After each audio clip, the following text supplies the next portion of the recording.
Assalamualaikum warahmatullahi wabarakatuh.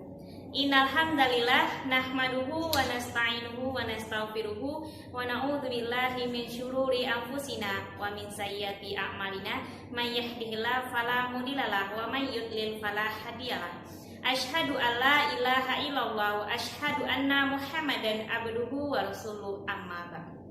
Alhamdulillahirabbil alamin. Kita masih bersyukur kepada Allah Subhanahu wa taala karena dimana anak ustazah harap dalam keadaan sehat dan tetap menjalankan aktivitas dan ibadahnya di rumah, serta ustazah masih diberi kesehatan oleh Allah agar bisa menyelesaikan videonya. Nah, jadi anak ustazah jangan lupa dengan ibadahnya di rumah. Ingat, kali ini ustazah akan memberikan nasihat kepada antum sebelum memulai videonya. Sebuah hadis, tolabul ilmi faridotun ala kulli muslim. Wajib menuntut ilmu bagi setiap muslim. Hadis Ibnu Majah. Nah, hadis ini mengingatkan kita bahwasanya kita dituntut untuk menuntut ilmu. Menuntut ilmu yang seperti apa? Menuntut ilmu yang berdasarkan sunnah Rasulullah SAW, berdasarkan Al-Quran dan hadis. Nah, jadi dalam kita menuntut ilmu, kita akan mendapatkan pahala dari Allah Subhanahu wa taala yang akan bernilai ibadah. Nah, jadi bagian ustazah jangan lalai dalam mengerjakan tugasnya. Antum diberikan amanah dan diberikan tanggung jawab untuk mengerjakan tugas di rumah, itu sama dengan antum lagi menuntut ilmu. Nah, jadi tidak ada yang sia-sia yang akan dikerjakan. Anak ustazah akhir-akhir ini masih banyak yang tidak mengerjakan tugasnya. Ustazah harap antum bisa mengondisikan waktu antum di rumah agar tidak lalai dalam mengerjakan tugasnya. Baik, mungkin itu saja yang ustazah sampaikan kali ini. Ustazah harap antum dapat memahami apa yang ustazah sampaikan dari hadis. Baik anak ustazah, kali ini kita akan membahas materi baru mengenai sifat-sifat muatan. Nah, yang mana kemarin ustazah sudah menjelaskan apa itu yang dinamakan dengan listrik statis dan apa saja muatannya. Nah, kali ini ustazah akan membahas apa saja sifat-sifat yang dimiliki oleh suatu muatan. Nah, ayo mohon disimak video ustazah ya. Dua buah benda digosokkan akan menghasilkan muatan, baik itu muatan negatif dan muatan positif. Nah, benda dikatakan sejenis atau tidak sejenis ketika didekatkan, apa yang akan terjadi? Nah, mohon disimak videonya ya. Nah, kali ini ada dua sifat muatan listrik, yang mana yang pertama dikatakan sejenis dan benda tak sejenis. Nah, baik, kita bahas dulu apa yang dikatakan dengan muatan yang sejenis. Nah, muatan yang sejenis artinya akan terjadi tolak-menolak. Nah, dapat dilihat pada gambar. Nah, pada gambar ini ada dua jenis muatan, ada muatan positif dan muatan positif. Nah, dia sama muatannya. Nah, apa yang akan terjadi? Yang akan terjadi adalah muatan tersebut akan tolak-menolak. Nah, itu dia. Yang kedua, yaitu benda tak sejenis. Nah, artinya akan terjadi tarik-menarik. Dapat dilihat pada gambar. Nah, ini muatannya ada dua. Nah, ada yang muatan positif dan muatan negatif. Nah, apa yang akan terjadi? Nah, ketika didekatkan, benda itu akan tarik-menarik. Nah, itu dia.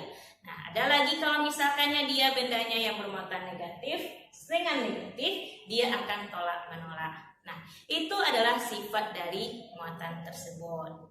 Nah, Bagaimana terjadinya muatan itu? Pasti adanya yang namanya daya hantar arus listrik. Nah, mungkin anak ustazah masih ingat pelajarannya apa saja daya hantar arus listrik itu? Nah, ada dua, yaitu bersifat konduktor dan bersifat isolator. Nah, jadi kita bahas satu-satu ya. Yang dikatakan sifatnya yang konduktor itu adalah benda yang bisa mengantarkan arus listrik. Nah, yuk apa saja benda yang dapat mengantarkan arus listrik? Kita lihat ya. Yang pertama yaitu air. Air dapat mengantarkan arus listrik. Nah, makanya anak ustazah jika ada arus listrik, misalnya di rumah nih ada arus listrik, nah ada air di sekeliling kita, nah itu harus hati-hati ya, karena akan terjadi arus listrik nantinya. Yang kedua yaitu adanya logam. Nah, logam ini banyak macamnya ya, ada yang besi, tembaga, dan logam-logam lainnya. Nah, itu dia bisa mengantarkan arus listrik. Yang ketiga, kayu basah. Nah, dan tanah juga bisa mengantarkan arus listrik. Selanjutnya yaitu benda yang bersifat isolator. Isolator di sini artinya benda yang tidak dapat mengantarkan arus listrik. Apa saja contohnya? Yaitu karet. Karet tidak bisa mengantarkan arus listrik. Kayu kering, dan juga ada plastik. Plastik juga tidak termasuk benda yang dapat mengantarkan arus listrik. Nah, itu dia pembagian daya hantarnya. Nah, oke, kita lanjut. Nah, materi selanjutnya yaitu mengenai induksi listrik. Induksi listrik ini artinya pemisah antara muatan tersebut. Nah, dapat kita lihat ada dua, yaitu benda netral didekatkan dengan muatan positif, dia akan terjadi induksi. Nah, dapat dilihat pada gambar. Perhatikan anak ustazah gambarnya. Nah, di sini ada benda yang bermuatan positif dan ini adalah benda netral, yang mana yang dikatakan dengan netral itu jumlah dari muatan positif sama dengan muatan negatif. Nah, itu dia jumlahnya sama, itu yang dikatakan netral. Nah, jadi gini. Nah, muatan positif ini jika didekatkan dengan benda netral, dia akan terjadi pemisahan. Yang mana muatan positif akan menarik muatan negatif. Dapat dilihat pada gambar, muatan positif ini dapat menarik muatan negatif. Nah, akan terjadi induksi. Nah, itu dia yang dikatakan dengan induksi listrik. Nah, jadi yang kedua, yaitu benda yang bermuatan negatif jika didekatkan dengan benda netral dan akan terjadi pemisahan. Nah, yang mana yang negatif akan menarik benda positif. Nah, dan yang negatifnya akan terpisah, menolak dia. Nah, jadi itu dia terjadinya induksi listrik. Ayo, jadi kesimpulannya induksi listrik itu adalah pemisahan muatan dalam suatu benda. Nah, baik anak ustazah, untuk materi kali ini cukup. Ustazah harap antum dapat memahami apa yang ustazah sampaikan. Nah, untuk pertanyaannya,